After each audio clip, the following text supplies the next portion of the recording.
This is Joey. This is Jeremy. And this is Dead South Paranormal.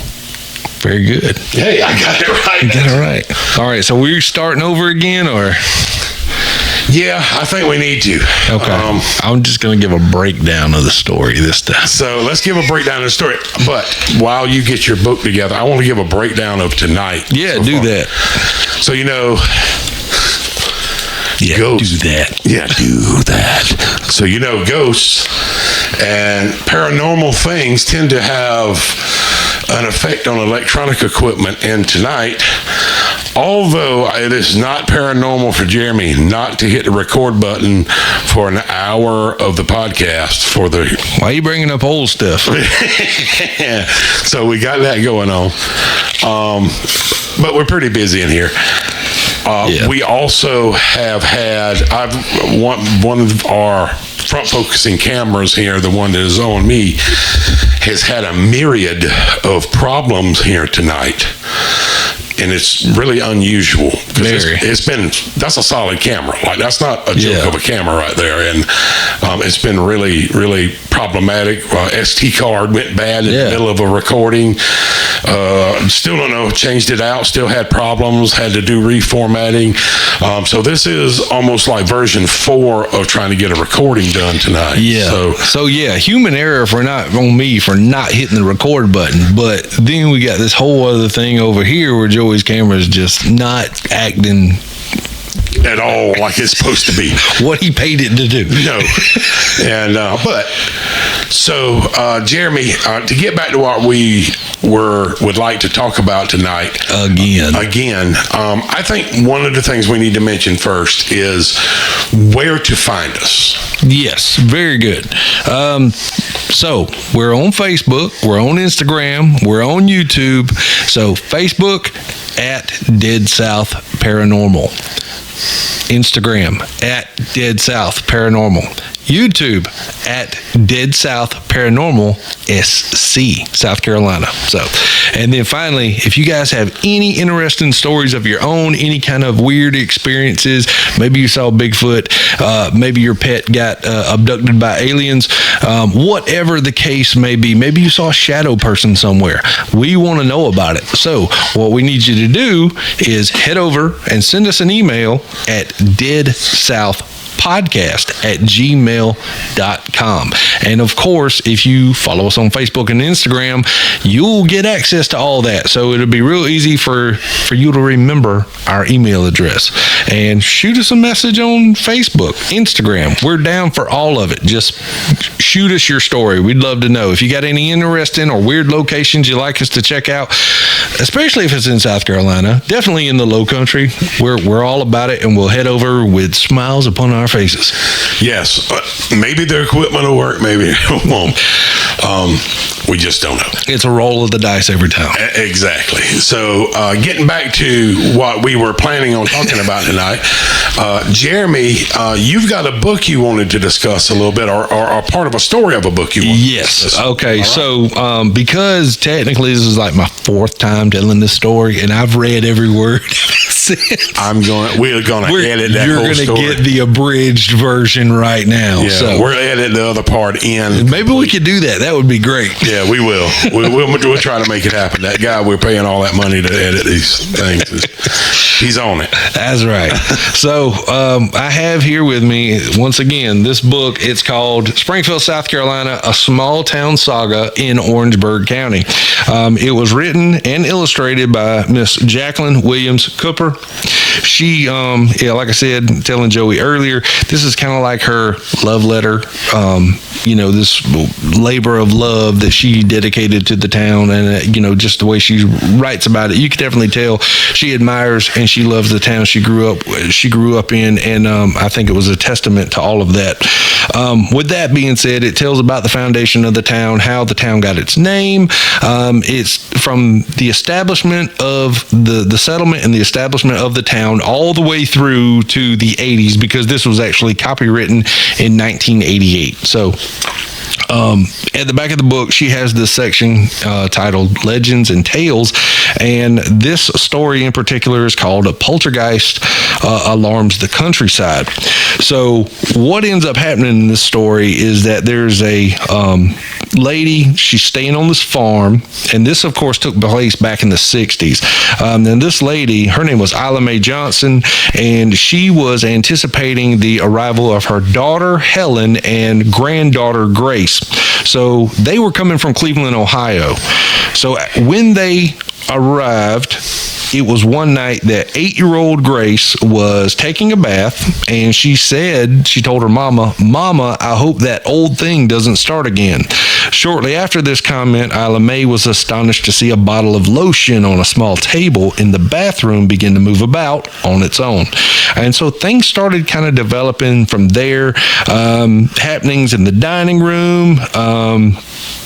Dinner was overturned during an afternoon snack. Kool-Aid glasses were flipped up in the air. It even goes on to say that when little Grace, when she would try to eat, someone would have to sit beside her and hold her plate down to keep it from flying off. And like if you were sitting down at the dinner table, your plate would fly off. Your glass, whatever you were drinking out of, it'd go flying as well. So a lot of poltergeist-like activities.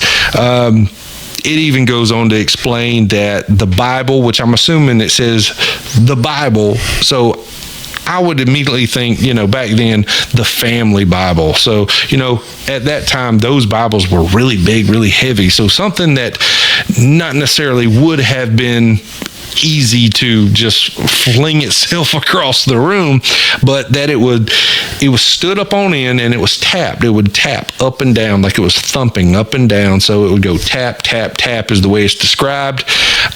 So word got out about this strange phenomenon that has taken over this farmhouse. It was written about, it was reported in The State, which is the name of the one of the largest, if not the largest newspaper here in South Carolina. Ghost experts from a town of Aiken actually came, and one guy claimed that someone, possibly an enemy, had cast a spell or had basically cursed the family. He believed it to be witchcraft. He told Miss Ila Mae Johnson this. She decides that she's going to go down to the low country and she's going to find a witchcraft expert. The person that she located for this told her to go back home and place scriptures around the doorways facing toward. So she did this, and then she took a nap. When she got home, she said she fell asleep. She said her answer came during the sleep, said this thing is going to do more than it's ever done before, and then it's going to be on its way out. So that, shortly after she woke up, that's exactly what it did. It eventually went outside to where they had roosters and chickens, and there was a rooster out there, and he was just making all god-awful noise until Miss Ila Mae just couldn't stand it anymore. She let him out of the pen. As soon as she did, he kind of went out. He threw his head back. His eyes started to bulge, and he walked off into the field, and he was never seen from again. Then the other 4 chickens that were still in the yard, 4 hens, I believe it goes on to say, they kind of began to act very funny as well. Their eyes started to bulge out as well, and then it says their wings drooped, and then all 4 of them just fall down dead, which is very weird. So after that, Grace and Helen, Miss Ila Mae's daughter and granddaughter, they returned back to Cleveland, but things had ceased after the chicken incident. But after they returned to Cleveland, this thing starting up again, and started bothering them. And it says that Grace's father, while he was sitting in his chair, got flipped out of the chair got flipped over, apparently by nothing at all. So Catholic priest was called in. He brought some nuns. He sprinkled holy water about and offered incantations. After this visit, the poltergeist was exorcised and then was never returned to the family. With all that being said, the whole point of me bringing this up was so I could get Joey's take on it, because I had a different take about it, because I didn't necessarily believe that it was in fact a poltergeist. So Joey, I'm gonna let you speak on that. After hearing the story, I straight up, it's poltergeist-like activity, like you said, but it's not a poltergeist. It is a malevolent entity.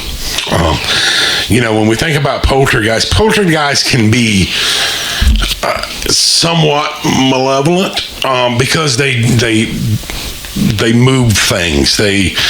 Or mess with cameras. Yeah, or mess with cameras. Obviously, will you have a poltergeist? Lord, I hope not. I know, because they are troublesome, because they're the bumps and the knocks and the books off of shelves and the plates off of things. Obviously, this is very similar to that. Yes. Pardon me. But here's the but. Number one, they're usually attached to a building or an object, not to a person. Usually. Number two, poltergeists don't really have any way of affecting the living, whatever that is, man or beast. Right. So going back to the kind of the cinching part of it, to me, number one is we have to think the effects that I want to say the blasphemy of what it was doing with the Bible. That's right. Kind of the thing there. And like I said, these family Bibles, I have my grandmother's family Bible, and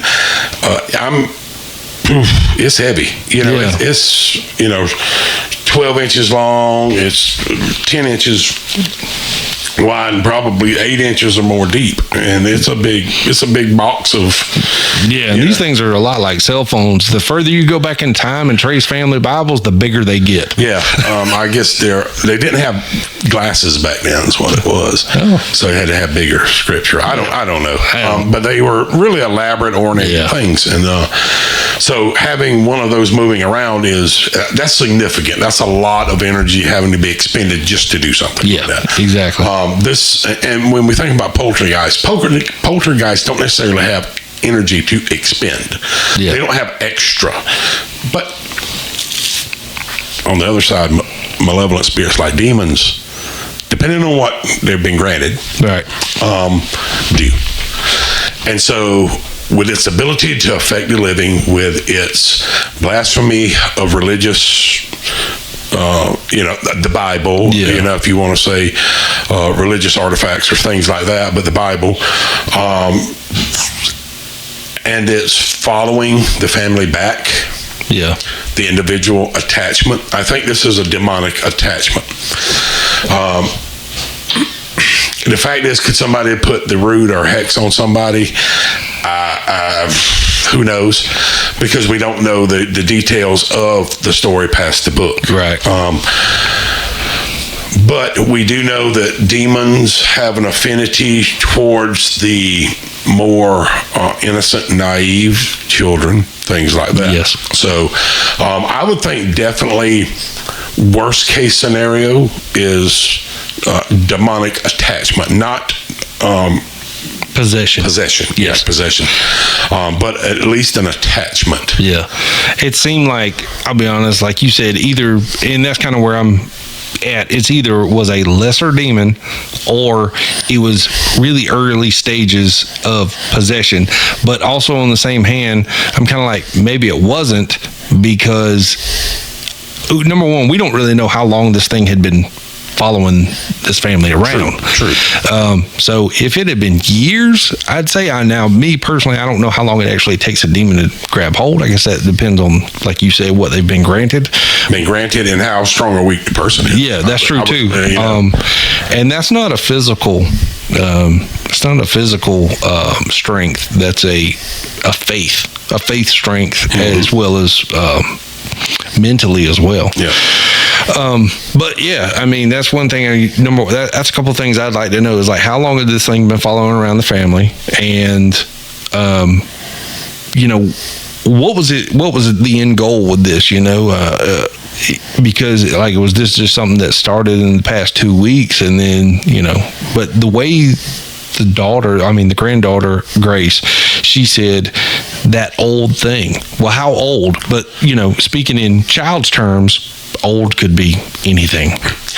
So couple things there. Number one, that old thing, was there a manifest there that it presented itself as an old memory? Somebody, this child remembered, so that might have been that could be true. Here's the other side to that. You said, what is the end goal? Yeah. A demon's only end goal is death.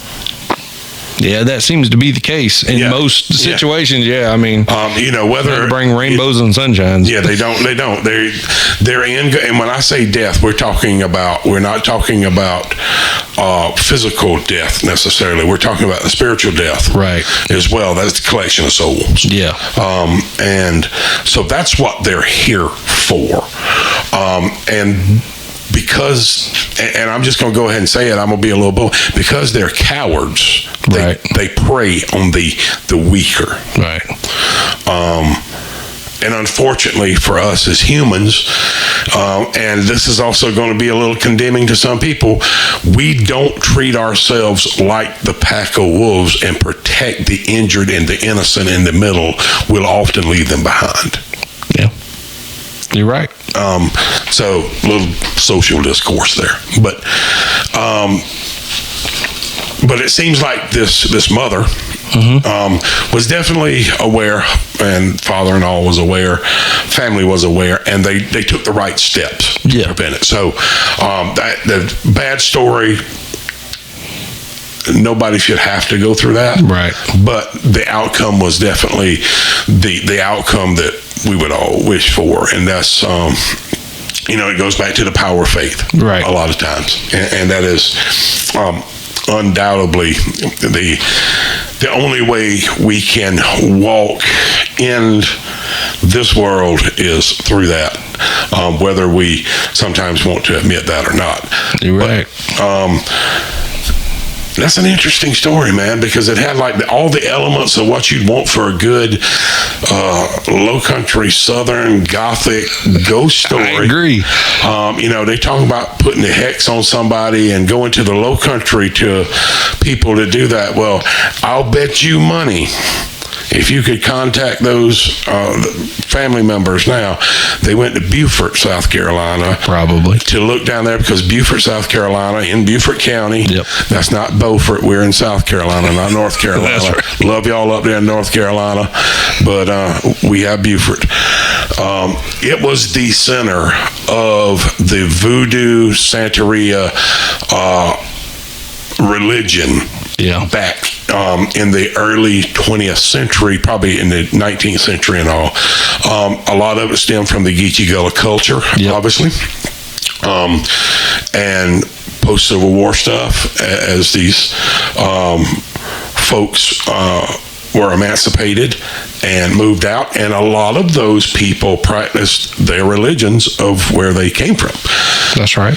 And it was a curse to tell somebody, if somebody owed you money and they wouldn't pay you, it was a curse to tell them, I'll go to Beaufort on you. that was cursing them out back in the day. My dad used to tell me about people saying that. So it had like all the good and all the bad. It's interesting that we come across these stories some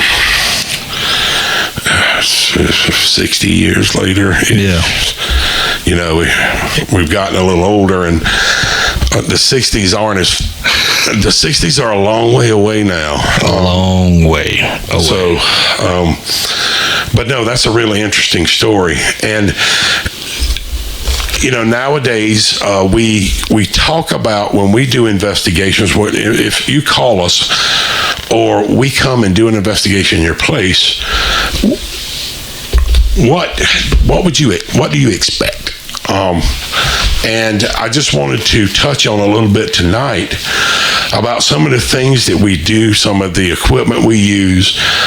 We are absolutely leave it as we found it. Yeah. 100% leave it as we found it. Yes, absolutely. But some of the equipment we use, number one, we have all of the video equipment, which is usually pretty good, and sometimes it's not pretty good. It just is what it is. Life is what it is with that. We do a lot of recording. So we're using video equipment. We're using photography. We try to eliminate personal things. Yeah. Obviously we're not digging through file cabinets and stuff like that. Oh, no. Nope. But we even went to a place recently where I had them, it was a public building that has information in it, and they had put that information away, or either we did not have access to those areas. And so we're very careful about that. But we use a lot of different equipment that a lot of people, we can talk, if I start talking about mel meters and EMF and then EVPs and spirit boxes and all of these terms and all these mnemonics and all, most people are like, what are you even talking about? Yeah. And the word geek will come up sometimes. But yeah, we often use a lot of equipment, but we always try to use equipment. Well, we will always use equipment, I will say it like this, that we can justify something. Yes. So, in itself, a spoken word into an ovulus. And an ovulus is a device that uses temperature frequencies, all kinds of different electromagnetic components. And if a apparition, spirit, ghost is communicating with it and affecting those frequencies, they can utilize the ovulus to actually speak words. Right. And there's different types out there. There's ovulus, there's the ovulus, the original ovulus. Spirit talker's a very great one out there as well. Yeah. So we use these things a lot to help us when we're doing an investigation. However, and it's just anything, in any investigation that we've done, we oftentimes get a myriad of words. We get a list of words that can print off. Most of them are random and not in any specific order and have no specific context. Yeah. So without context, is it evidence? That's the question. Yeah, so, that's the frustrating night. That's the frustrating where as soon as you get in, you feel like, I'm getting some activity here, but also on the same hand, if none of it's making any sense, more than likely it's nothing. And, back to, just to elaborate on what you're saying real quick, biggest tool we have is this right here, using our heads. That gut feeling, that intuition that you may have, do I feel any kind of immediate danger? We're kind of like our own barometer here, and we're just kind of gauging the room when you walk in. How do you feel? Is the air heavy? Things of that nature. Do you feel like somebody's watching you? Do you feel like you're in peril?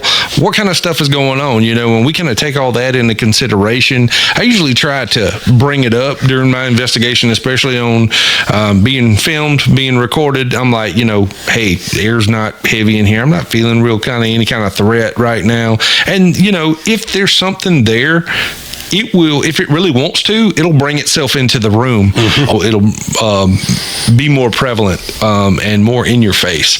But also, too, it's good to know that because, your intuition is your best go-to tool, especially out in the field.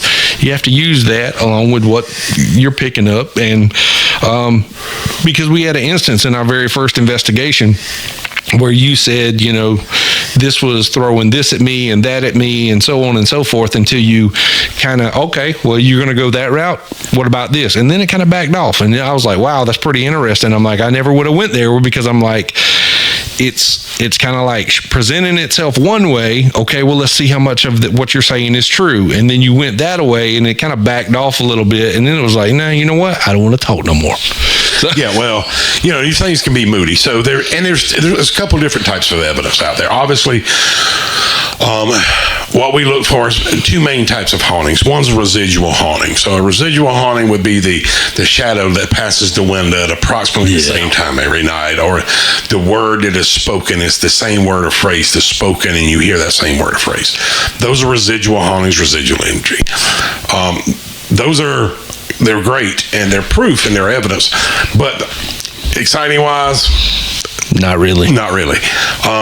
Or interesting, I should say. What we're looking for is a more conscious or intelligent haunting. So something that has the ability to interact. Yes. At any level, verbally, may it manifest. Visually, man, I hope so one day.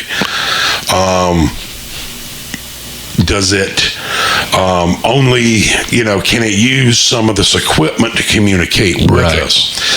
Going back to that, again, we use a bunch of different equipment. We use electromagnetic frequency detectors. So these EMF detectors are pretty sensitive devices, and they're really sensitive devices. With that said, there's a lot of equipment that our companion equipment that we use that can have negative effects on that. So the first thing we have to do is rule out whether our cell phones or our watches or our cameras, the first time Jeremy and I got together, it's like put all the stuff on the table and see what puts off EMF. Right. And then we're going to take a baseline of the building or a room. And so that baseline, I had one investigation where that baseline was already at 1. Right. But that was just the baseline in the building, in the room. So a 1 or a 1.2 was nothing of interest, where a baseline of 0, that 1.2 may be of interest. Right. Also, multiple different pieces of equipment and information that equipment gives us corroborating evidence. That's the big thing.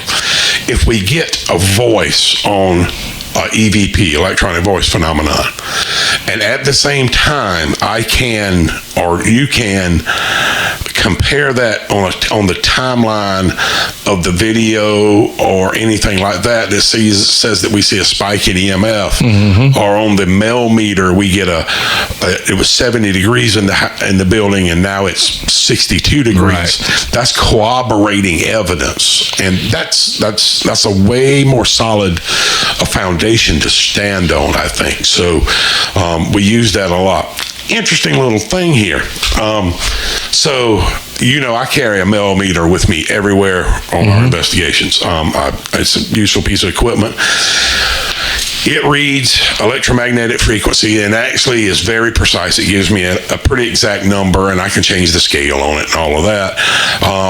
Where most of our meters only give us a range. It's here, it's moderately here, it's really here, seriously, we're not playing, then it's, oh my God, it's everywhere. The Mel meter actually gives us a number in milligauss. It also measures the ambient, I don't want to call it weather, but temperature, barometric pressure, atmosphere in the area, and records all of that. And so I'm thinking, we're going to do this thing tonight. And we said, hey, let's talk about some of our equipment. Somebody's going to ask in a comment, well, what does the MEL stand for in Mel meter? And I was going to go, I don't know. I can get back to you on that, And so I did a little bit of research on it. And, I was thinking in my head, magnetic, electronic, I don't know, light source and all this stuff. You know what the actual Mel stands for in Mel meter? No idea. Melissa. Now, who's Melissa? So the guy that created the Mel meter, it was his young daughter who'd passed away, and he just named it the Mel meter after her. It has no meaning of what it actually does. So did he create it to kind of maybe try to reach out to his daughter? I'm gonna be honest with you, I didn't get that far into it. I thought it was so interesting that it was just named after a person and it didn't have any fancy thing. I was like, I can't wait to tell Jeremy that. It is. I mean, it is kind of, because you're like, wow, Mel meter. Wow, what is that? it's a Melissa, it's the Melissa 4000 or something like that. They should say male apostrophe S, male's meter. There you go. That would be better. But also we use spirit boxes where it scans through AM or FM frequencies at different rates. We can preset the rates, and we're listening for words. Yeah. Well, obviously, it's just going to randomly fall on the word at the right frequency, and we're going to hear something that was a clip out of a commercial somewhere. Yeah. And the Spirit Talker apps kind of do the same thing. They, like he said, they kind of run off of electronic function, electromagnetic function, but also it is kind of a random word generator, I guess you could say. And the point of it is that if you play it long enough and let it play, you're going to get random words coming through. But the point of it is as soon as a spirit tries to utilize that device, and it no longer becomes a random word generator. They're trying to use their energy to put words out there that you can communicate with them. And so that's the interesting thing, because it's just really weird. You're sitting back and you're getting all these things, and sometimes it's like it's rapid fire. It's one word after another, and then sometimes it's like begging for a word to come through, and it's what do you go with? And I'm the type of person that I get a word and I try to build on it, and I'll ask questions by the word that came through. Well, then sometimes it's like boom, boom, boom. There's 4 words back to back to back. None of them correlate to the next one, and then you start kind of try to work your way up from there. Mm-hmm. And then if it starts to return with intelligent responses, keep going down that path, and then sometimes they kind of shy away. Sometimes maybe they drain themselves of their energy or whatever, and then it just kind of all ends all of a sudden. So that's the thing, it's the context. Again, I don't put a ton of emphasis on Ovilus or Spirit Talker by itself. That's right. Pair that with EMF readings. You got something. Pair that with context. And a great example. And one of the investigations we just done, I was in a building, and I didn't know this information beforehand, but Jeremy on his Spirit Talker got a name, Stewart. I did. Well, this is the last investigation or the first one? The last one. Okay. I get this? No, you got the Stewart. No, I got the Stewart. Yeah. So it was just random, and that was the only word that came through during that session. Yeah. And then where I was at doing that one session, right. I moved to a little bit different area, and I asked it what its name was. Immediately after, it said Jim. So I was like it was so immediate that it was like me asking you across the room. Right. And then I was like, well, hello, Jim. How are you tonight? I'm here to talk with you. And that's when it came across, and it said, tell Art, A-R-T, pretty. So that's a sentence. Like, that was the next 3 words. My name is Jim. Tell Art pretty. So that's 3 words in a sentence. Yeah. Well, I had no context to it, though. I was like, whatever. And I was actually thinking, because we were down, they had that mural that was kind of creepy down there. I was like, well, maybe that's the mural. Went back and was talking with the people that work in that building, and I was kind of asking them, interviewing them, trying to get a grasp, because we kind of do the kind of our quasi reverse investigation thing where we try not to have a lot of information about the building. So the information we gather during the investigation is more or less biased, I should say. Everybody will have some bias, but we'll have less bias. Yeah. And so I was going back and talking with the person that was one of the people that work in that building, and I was like, dude, is the name Jim familiar? He's like, no. I was like, how about Stewart? Is the name Stewart? And they went, yeah, that's what we call the ghost. Yeah. Okay, so now I have 2 name drops that were pretty immediate, and now I've got, well, maybe they call him Stewart, but his real name's Jim type possibility thing. But then I got to talking with the person, and they are artists, and they do a lot of painting, and they have several of their paintings in their office. So now I have context. Yeah. So you got the name Stewart, and then it said, you got the name Stewart, then Jim, then Tell Art Pretty. Tell Art Pretty. So it sounded like I'm Stewart, but my real name's Jim, and tell, even though it didn't elaborate, it just said, tell them their art is very pretty, or their art is pretty. And, once you told me what you had found, I kind of elaborated on that in my head, because the night we went and the person that let us in, she had just come from painting. Yes.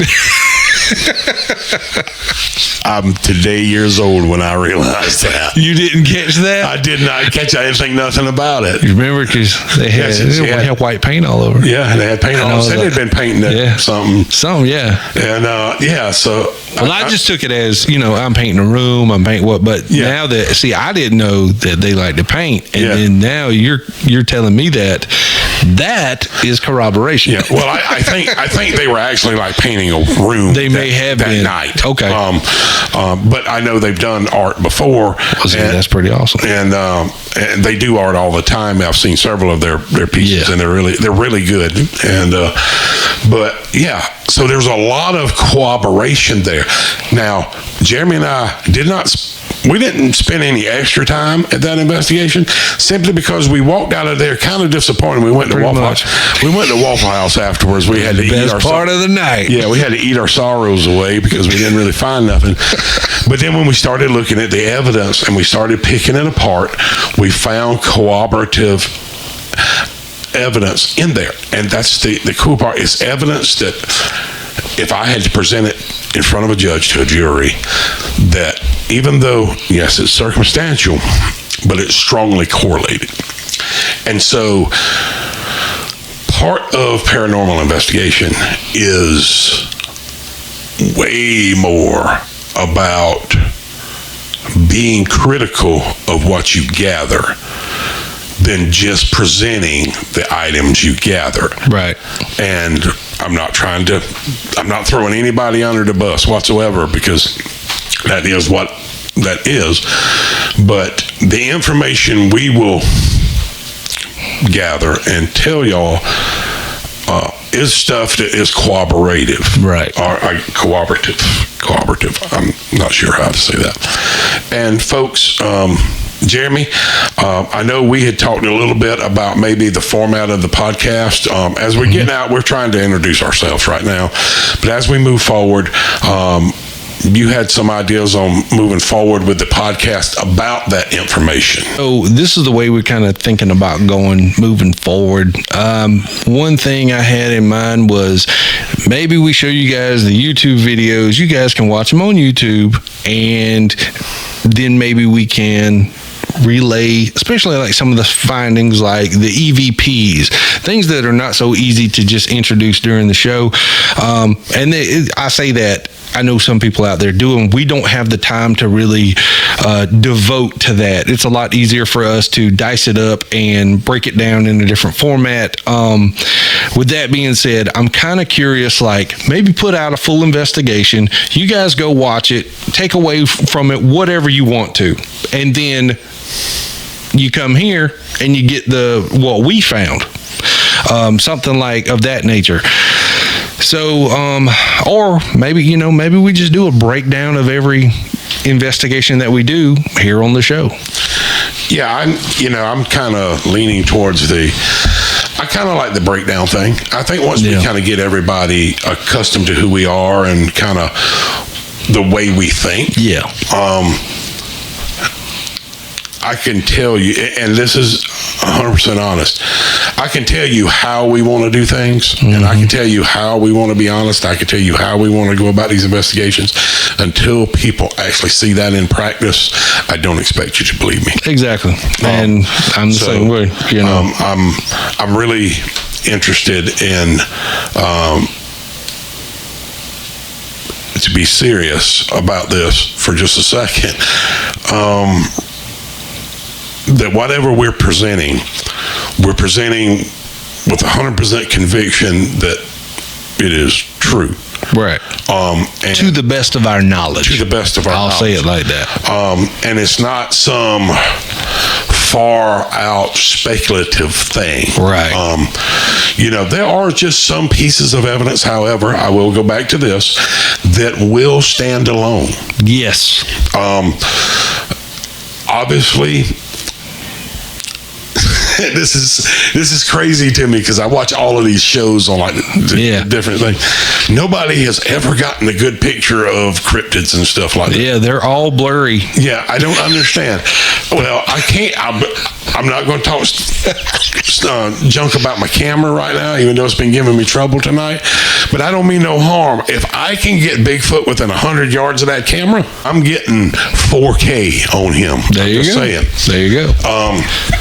I'm not going to present some shadow, just a tree that's waving in the breeze as evidence. That's just not that's not what you and I are about. And so what we are telling you is stuff that we've scrutinized to our standards. Yeah. And the other side to that is making sure that we are meeting your expectations as a viewer, as a subscriber, of what you want us to do.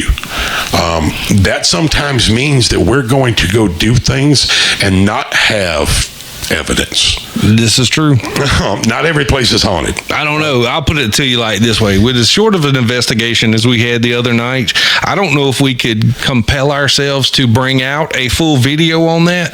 But what I will say is if we have enough of them, maybe we'll have a compilation video or at least show you guys the crap that goes on when the cameras aren't always rolling, because I've had some things from after the first investigation that happened here that I wasn't able to capture on video because I wasn't prepared for it.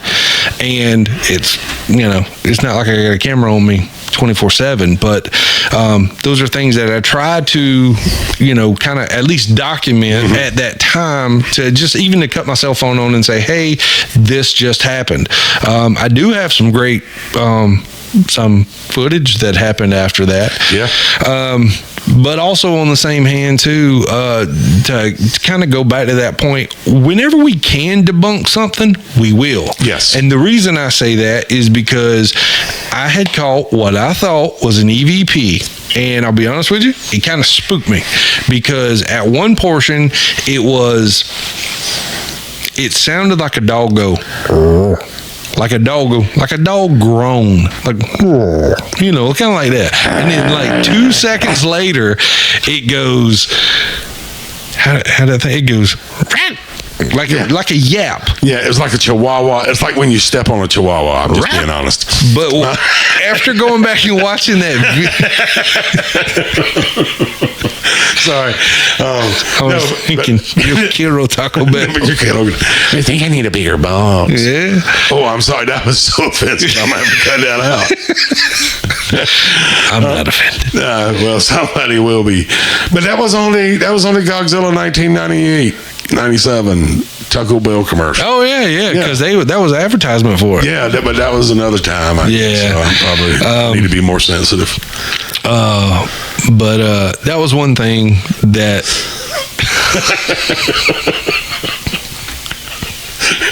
sensitivity training. Here we come. Yeah. One thing that stood out to me was that when I went back and actually watched the footage of that. During that time, it appeared that, I have this little sensor. It's kind of like a REM pod that if you get close enough to it, it will go off. I have not had any kind of spirit set it off just yet, which I haven't used it, but maybe once or twice. But also on that same hand, when I was watching the video, before I pick it up, I see, because I'm looking at the back of my head, and I see my head, like my neck goes like that, and I look like I talked. And I was like, I think that was me. And I go, oh. That was the groan. Yeah. And then the next thing I know, you see me pick up the sensor and I go to put it in my... Okay, Raggy. And then I pick up the sensor and the antenna on it scrapes my denim jacket. And when it does, it sounds like... And I was like, wait a minute. Did I hated the fact that I debunked my own finding. But it was just really weird. I mean, if you go back and watch it, it syncs up perfectly to when that happened, because I go, and then it, I don't know. I can't get over those sounds. I can't. That's the way it sounds. I know. I listened to it and I was like, oh, that thing sounded mean. That's what I thought initially. I was because it had the sound that created the picture in your head, almost like, and I was like, ooh, that's because it was like, almost deeper than that, but I can't really recreate it. But it was. It kind of, the first time I heard it, it spooked me. But then what interests me more was the fact that I could hear it on the footage. Yeah. If you amp up the footage audio enough, you can hear it, which kind of drove me away from it. It's not, at that point in my head, it's no longer EVP. Although I can say that there can be audible noises that these things can make, but also on the same hand, I don't really see it. It didn't line up with what was happening in the video. So no, and because we didn't have like animal sounds and the rest of the whole. Well, now I will say this: we did have a dog nearby. We did, but you could not hear it. If you listen closely, there were some times I could hear it, but I could distinct what that was outside and what was happening inside. And there was one animal. I was in the cafeteria portion, and Sydney and I were back there, and a screech owl lit off. Oh my goodness! And Lord have mercy, I'm a big dude. I was fixing to make a hole. You said you was about to make a run. I was like, you was about to have some run somewhere else. Uniform maintenance. That's my sensitivity training. Uniform maintenance. A screech owl will scare you anyway. If y'all don't know what a screech owl is, you've never heard one. But it's an owl. It's a little tiny owl, actually. It's very funny you bring that up, because 2 nights ago I heard one. And then I'll put it to you this way. I don't know what the meaning of it is. I know some Native Americans had, different tribes had different meanings for such things. 2 nights ago, me and my wife were sitting on the back porch. We heard one right in our backyard. It screeched a couple of times. Kind of took us by surprise. We've never heard it here before. Last night, I was at a wedding in the woods. I heard what sounded like, this one sounded more like a barn owl. Yeah. And this was 3 times. And then tonight, 3rd night in a row, we're talking about a screech owl that you heard in this investigation. So very weird, very strange right there. So, barn owl, screech owl, most of the stuff we have around here is barn owls. We see a lot of those. But screech owls, it's really a high pitch. I won't even try it. Oh, yeah. I actually have it on video. It did pick up on my audio. Oh, did it? But it's just barely, it's like, and I actually said, I looked at Sydney, I was like, did you hear a screech owl? Because I didn't really, once I knew what it was, I've hunted all my life in these woods. You hear them all the time. And they're terrifying. Yeah. When you hear it, Yeah, you don't know what that is. And it's been mistaken for bobcats to pumas to the lizard man, I'm sure, or something like that, which is an episode we'll get to one day. Yeah. I think they've debunked that completely now. Anyway. I think they have too, but everybody keeps talking about it like it really happened and so on and so forth. But, it's an interesting story nonetheless. Yeah. But, we did have a couple of animals, but again, those are easily debunkable. Yeah. It's the EVPs that we don't hear until we're in post and until we're in edit, and we spent, we're sitting there listening, and there's silence. The only thing we hear is our voices, and then all of a sudden we hear loud footsteps walk toward us. So it's going from less volume to higher volume, and only on one device. Now there's one from our very first investigation that happens toward the end of, as we're kind of wrapping up, and Y'all, when I tell you, it is just as plain as day. And the fact, here's the thing, because as plain, as prominent as it is, I'm surprised it wasn't audible. Yeah. Now, given in the situation I was in, I don't think I would have heard it anyway. But because you had headphones on, we were doing an Estes method. Yeah.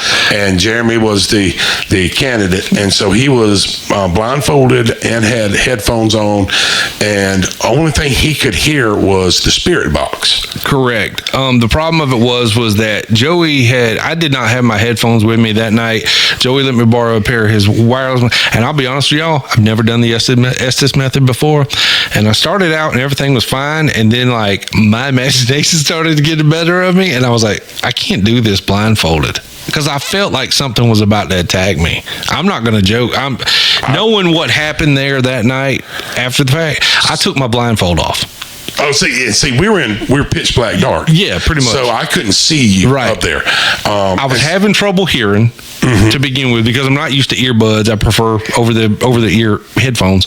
And then on top of that, I was having trouble working the spirit box, because that's the first time you'd ever used it, so practically, and so that's how seasoned I am. But well, we're just getting into this, y'all. Yeah, so that's the thing. We fumble a lot, but also on the same hand, I let my imagination get the better of me, and I tried to do it with my eyes closed, and I couldn't even do it with that, because for whatever reason, I found it very hard to concentrate on what was trying to come through and I don't know how this correlates. Maybe it was the senses thing, but like, it was like, okay, I'm blindfolded, I should be able to hear better, but it wasn't really working for me. And I'll try for longer next time, but it was just really weird. It's like, I felt more disoriented than anything. And I think, well, number one, we're in a room, it's pitch black dark. I couldn't see anything anyway. I couldn't either. Even if you didn't have a blindfold on. But I think the blindfold is that physical barrier that it actually creates a mental barrier. It kind of did. In that, now maybe if your room has light in it, it has a little bit of benefit to it. But the simple fact is that Jeremy was isolated from the room. I was not. I was asking questions. Yeah, I couldn't hear a thing that he was saying. I was asking questions and was basically waiting on Jeremy to respond to anything that he thought of or even heard through the spirit box or anything like that. So in this room, we got a couple of just anonymous clicks, knocks, and stuff like that, which we heard all night. Oh, yeah. In this room, both me and him had similar experiences. Yeah, one of the most active rooms in this place. Pardon me, I'm a little gassy tonight. But we were sitting there, and I'd ask a question, and I'd actually had started a conversation with the spirit through the obulus, or a spirit through the obulus, and we were talking about, and it got pretty detailed, as a matter of fact, about where they were, the tree they were buried, a tree they were buried under, a lot of things went on. It was very detailed. Jeremy, at some point, shouted out the word "now." And about 8 seconds or so, I can't remember exactly. When you do a lot of editing, you kind of you lose those details. About 8 seconds after that, you hear a repetition of the word "now." Yeah, it sounded just like me, or like Joey, this close to the microphone, and just go, "now." But it was almost feminine, like the voice was almost, yeah. But what was weird was I was doubting what was coming through, because number one, I was blindfolded. It felt like a mental block, like you said. That's a perfect way to describe it. It felt like a mental block. Like when I was blindfolded, like I couldn't concentrate on what was being said. And so I was trying to look for those words. I tried to focus myself without the blindfold to listen close enough so that I could hear what was coming in and what was being said, because I didn't want to miss that moment. I didn't want to for it to catch me off guard. And so I was listening, and then something came through. It sounded like now. And when I said it, like Joey said, 10 seconds later, boom, something in the room repeats it. Yeah. And it was really weird. Very, very weird. We had heard some audible stuff in the room there, and I don't physically recall hearing the click sound, but it's been a couple months since the investigation. Oh, yeah. And I'd have to look back at the video. But you hear the click sounds very audible on EVP, on the voice recorder. And then immediately after that click sound, you hear the footsteps go from low volume to high volume towards my voice recorder, because you didn't pick it up. I couldn't hear it. Yeah, but you had nothing up there. Your cameras, nothing up there picked up. But it didn't pick up anything that I had going on. Was it coming from my area? Did it sound like it was coming from my area? Because as big as this room is, and knowing where I was positioned and where you were positioned, was it coming from the side, or was it coming down from where I was at? So only thing I can do is go by feel on this. Yeah. I feel like it was coming from our right side down that hallway. I wouldn't doubt it if it was. And that was part of the reason why I did not want to have my damn blindfold on.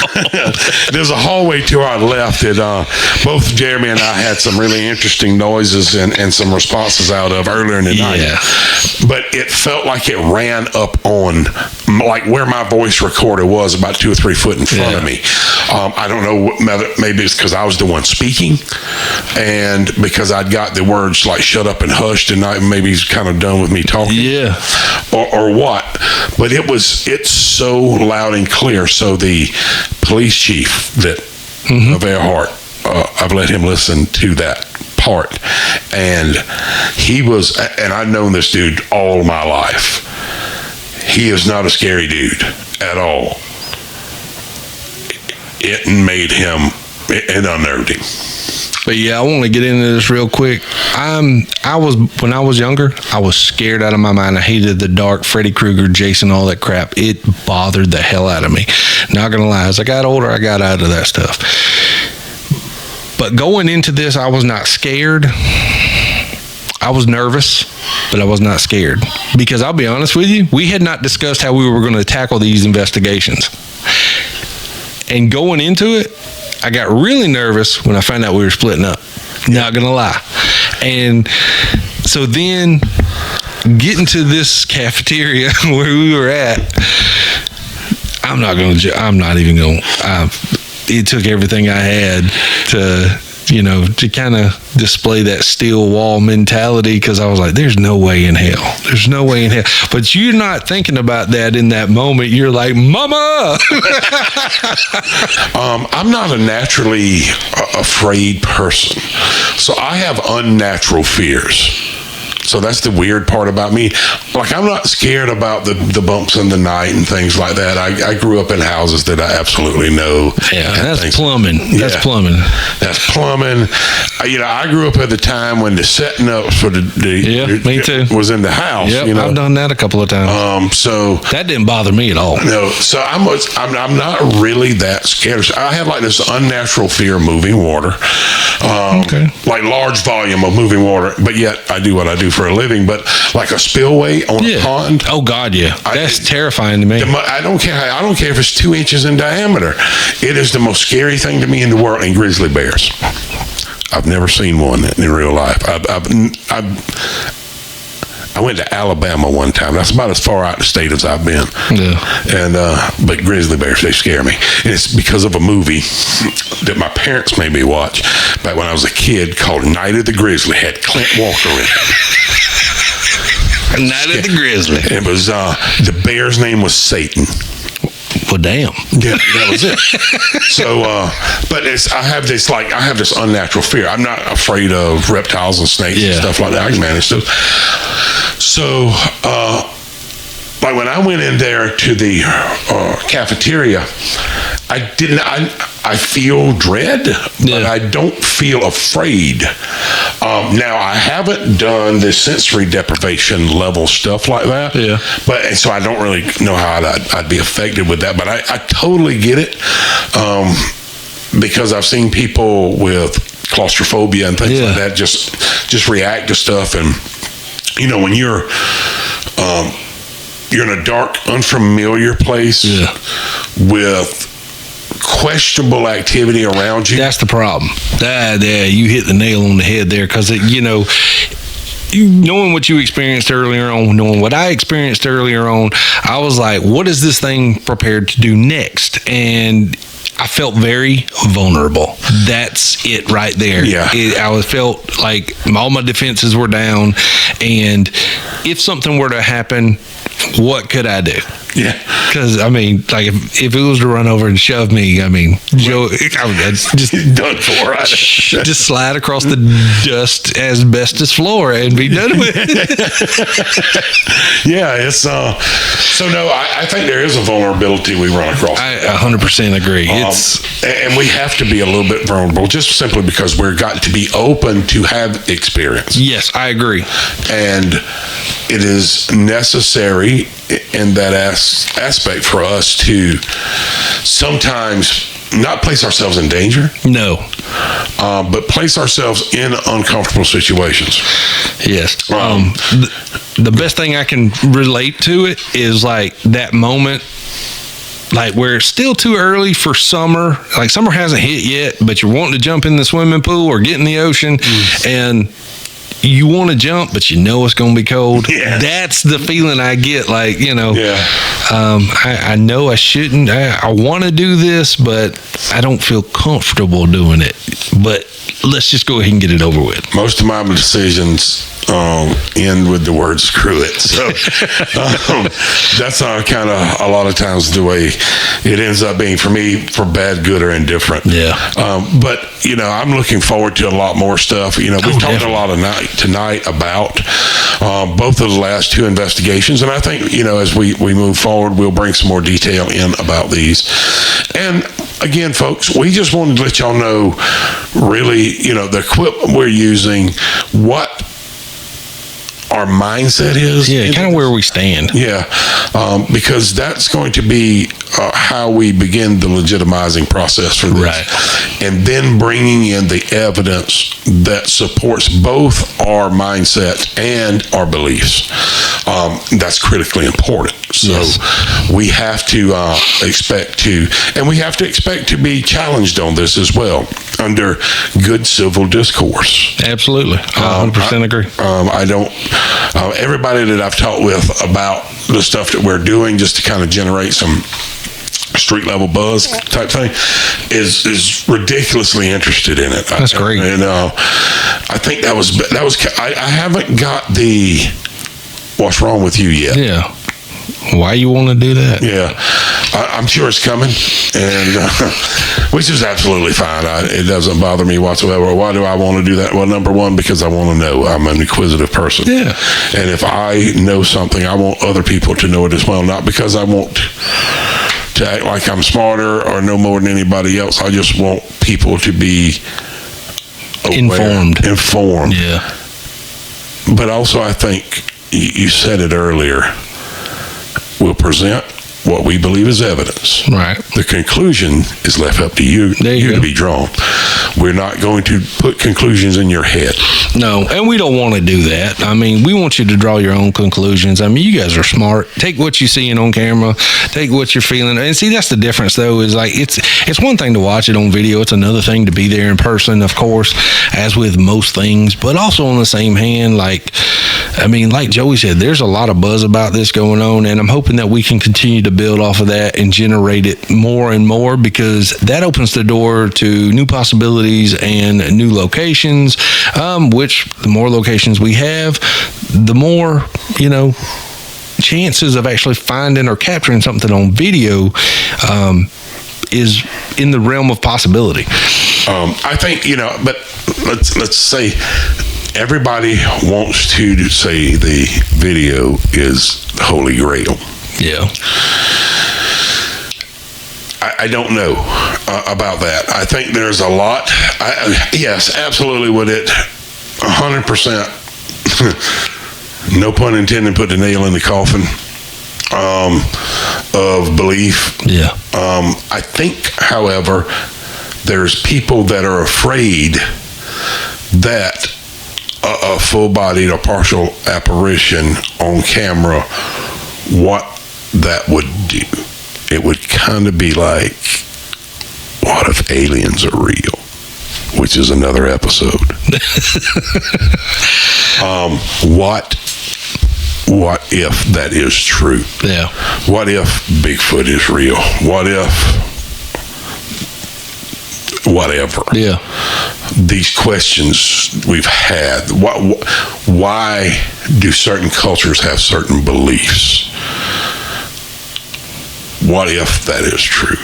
I don't think people want those answers. Yeah. Some people don't. Some people don't. Some people. I just know in 2023, getting towards the end of 2023 into 2024, that I've got some cool things that we can use. We got cool ideas. That's right. We as Dead South Paranormal are interested in following up on. And I know for a fact that we're going to have some cool experiences in the future. Definitely. So I would love for y'all to continue this journey with us. Absolutely. We have been rambling again for a long time now, sometimes in repetition. About 3 hours. Yeah. For a 1 hour episode. Yeah. That's probably going to cut to 40 minutes by the time it's all over with. But hopefully you got something out of tonight. If you have any questions, follow up with us on any of our social media accounts, Facebook, Instagram, or YouTube. We don't have a presence on X or Twitter or whatever. We don't. Yeah, and that's not any. We're not making. There's no statement there. It's not. I do have a TikTok account set up. No videos as of yet, but we'll get there eventually. We gotta process all of what we got first, and then that stuff will get out to you guys, because we're slow about it. Yeah, I ain't gonna lie about it. We really, neither one of us get but maybe 30 minutes sometimes a day to work through videos. That's the problem. That's really the problem. I've been working this weekend on a lot of stuff, and trying to get some. My wife is really interested in helping with some of the post stuff, so she maybe can help out some with us, and and we don't live really next to each other, so it's 15 to 20 minutes to drive. So it's not like I can run a flash drive down the street. It's not like that or anything like that. We have to send it digitally, but we have a lot of stuff coming up, and we've got a lot of stuff that we're waiting to share. Right now, it looks like possibly around the end, I would say the 1st of February will be truly well, this will be in post, but I didn't even think about that. Yeah, I know. It's kind of odd when you record. It's kind of odd when we're recording. But it looks like we'll have a lot of stuff built up for the future is kind of the thing. Because right now it is the early first week of December. You will probably not be seeing this till about the 2nd or 3rd week in February. Hopefully by then we will have several hours of stuff ready to go. Yeah, ready to go. Because we have to work so far ahead because of our full-time jobs and all of that. So follow us on all of our social media. Again, it is Dead South Paranormal. Y'all, I have called it everything from Dirty South to Deep South. No, we are Dead South Paranormal on Facebook and Instagram, Dead South Paranormal SC on YouTube, and Dead South Podcast at gmail.com. Send us your stories, send us your locations you'd like to investigate. Any kind of questions you have, please send it on over. We will try and take care of everything that we possibly can. But Joey, you got anything else? I don't, man. I think we had a great night. We've definitely had fun. Oh, definitely. I apologize for the camera, but I'm just getting you back for not recording the first hour. I think you might be right. So we'll see y'all on the next one. Yep. Take care, everybody.